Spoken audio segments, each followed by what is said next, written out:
My name is Jacee Boldt, and I have been involved with different avenues of children's ministry now for about 12 years.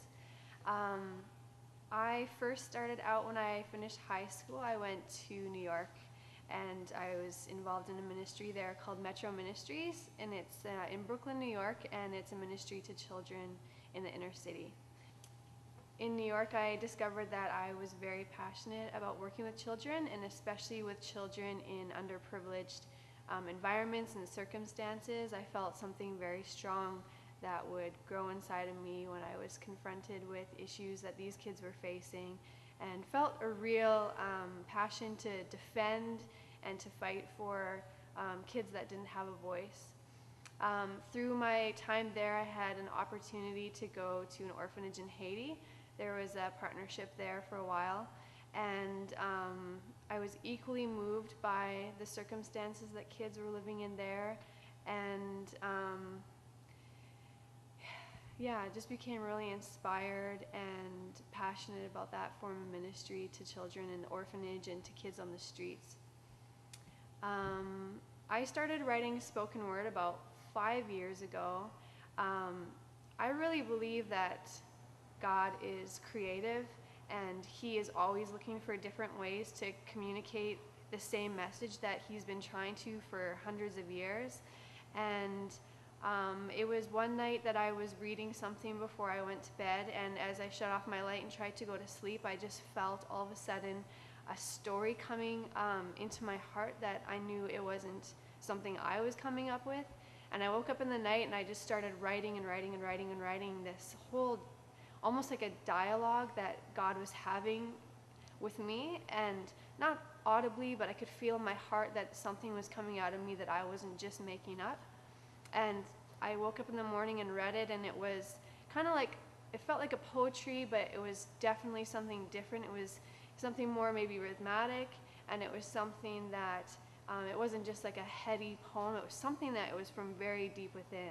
And from there I started writing like this whenever I felt that God was inspiring me to. And I believe that spoken word is a way that you can communicate something very strong, or an opinion, or something you're passionate about, or something that has moved you, and it can tell a story. So I had come back actually from Haiti a couple years ago, and came back to Saskatoon, and I find that an overwhelming transition more so than going that way. And I was thinking about this concept of what is normal, because I had an idea growing up here of what was normal, and then I went to New York and found out that there was an idea of normal to the kids there that I had no idea about. And then I went to Haiti, and there was a type of normal there that was completely foreign to me, completely foreign to the kids I worked with in New York.